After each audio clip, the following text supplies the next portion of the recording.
Ketua Umum Golkar yang katanya tetap akan maju Pilpres meskipun survei-survei menunjukkan, dan saya tahu ini survei internal juga angkanya nggak jauh-jauh, hanya 0,3% gitu ya yang terakhir disebutkan. dan kemudian Erlangga kemarin kelihatannya juga tetap firm dia maju, apalagi dia bilang terima kasih karena sekarang elektabilitasnya merangkak naik. Bayangkan 0, saja merangkak naik itu karena dibantu baliho oleh para pengurus-pengurus di daerah. Jadi berapa sebenarnya elektabilitas sebelum dibantu baliho di daerah-daerah itu? Jadi bayangkan orang yang startnya harusnya minimal 7-8% itu kan. Kan dia adalah tokoh Golkar, menteri lagi. Kalau elektabilitasnya 0, sekian, itu artinya memang nggak pantas. Kalau orang biasa, oke lah itu. Siapa namanya ini? Mardigu mungkin lebih dari itu tuh startnya kan. Apalagi kalau diwawancara oleh FNN tuh. Jadi kita bayangkan nih, tokoh politik yang memimpin partai besar cuma 0,3 dan masih menganggap bahwa oh ya itu kita mau maju. Mak dek jantung ini ketika Om Rocky ngomong tadi. Dia itu punya lidah api. Kalau ucapannya sudah terlontar, ntar nyalon beneran dan jadi itu si Mardigu. Bagaimana Om Rocky? Lah kan repot para all mind. Menurut pendapat saya pribadi nih ya, seperti nanti di tahun 2024, perpolitikan itu bukan masalah calon atau individunya siapa lagi deh. Yang lebih penting adalah konsep bernegaranya dan siapa saja tim di belakangnya yang mendukung dirinya. Kita mencontoh negara demokrasi Amerika. Jangan mencontoh Putin Rusia yang terus ubah undang-undang negaranya hingga saat ini Putin sudah 25 tahun menjabat, lalu dibuat hingga tahun 2036 Putin menjabatnya. Atau Xi Jinping yang awalnya di tahun 2013 adalah orang terpilih Politbiro, lalu di tahun 2017 dia mendapatkan mandat presiden Tiongkok seumur hidup. Semuanya bukan berdasarkan demokrasi namun autokrasi, dan tidak terjadi di Indonesia karena pemimpin yang sederhana, baik dan merayat tersebut tidak gila jabatan, tidak ingin 3 kali, tidak ingin menambah 1 periode lagi. Tidak mungkin. Nggak mungkin pemimpin sekarang akan kemaruk jabatan, mabok pujian. Bukan, itu bukan dia. Jadi kita mencoba mencontoh Amerika yang punya 2 aliran besar dalam bernegaranya. Kalau Partai Demokrat, cara kelolaan negaranya adalah heavy on government atau pemerintahnya agak ke kiri, ke sosialis. Kalau Partai Republik atau Republikan, negara hanya regulator atau dikenal dengan heavy on private. Pemerintahnya ke arah kanan, para kaum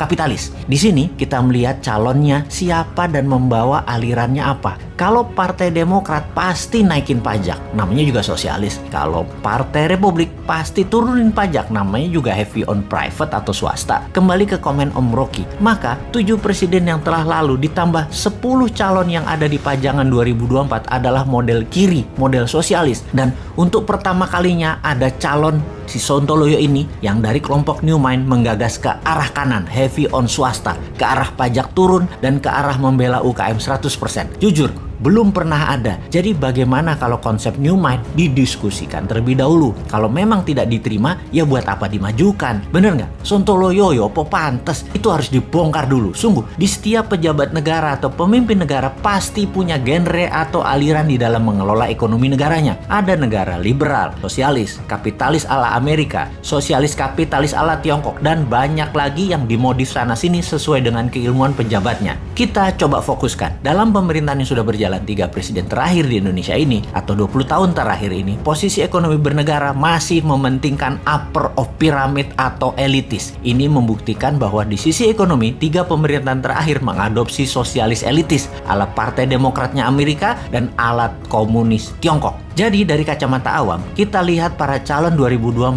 mulai dari oposisi, juga incumbent termasuk Pak Jokowi yang katanya sangat minat menjabat 3 kali, walau saya katakan nggak mungkin karena beliau orang baik dan tidak rakus jabatan. Juga para gubernur yang akan menari di tahun 2024, para tokoh politik kental sekali dengan 3 genre terakhir politik selama 20 tahun terakhir alias sosialis elitis. Sosialis elitis adalah pro BUMN dan pro elitis membela oligarki. Di antara semuanya tidak ada yang seperti New Mind yang pro kapitalis bawah, kanan bawah, mendukung UKM, juga pro kiri bawah, sosialis bawah, para buruh, nelayan, petani. New Mind punya new economic model yaitu bottom of pyramid atau ekonomi akar rumput. New Mind fokus di bottom of pyramid, anti elitis, anti BUMN, anti kapitalis elitis, anti oligarki. New Mind merangkul sosialis bawah dan sosialis akar rumput, yaitu para buruh, termasuk 6 juta buruh migran yang kerja di luar negeri, semua ada di sini. Dan kapitalis akar rumput atau UKM di sisi bawah kanan juga ada di New Mind. Saat ini buruh dan UKM tertinggal karena memang platform bernegaranya elitis, bukan akar rumput yang di bawah. New Mind untuk membuktikan kontribusi ke ekonomi akar rumput membangun Santara, perusahaan urun dana seperti IDX untuk perusahaan besar melantai di bursa, UKM melantai di Santara. Sama semua aturannya, hanya saja ini untuk UKM. Itu sedikit kontribusi dari sisi swasta membuktikan MMT bukan hanya teori tapi bukti nyata. Jadi inilah yang harus didiskursuskan, diwacanakan, disiapkan bangsa dan negara dalam periode ke depan untuk memutuskan, untuk berani mencoba sesuatu yang baru seperti mengambil MMT, mengambil New Mind yang beraliran bottom of pyramid, ekonomi akar rumput, sosialis kapitalis akar rumput. Beda dengan 7 presiden yang menjabat yang lalu. New Mind heavy on private, membela swasta, UKM, buruh, petani, dan nelayan. Atau tetap mau dengan old mind yang berhutang dengan IMF dan FDI-nya Tiongkok. Monggo dipikirkan dan diviralkan.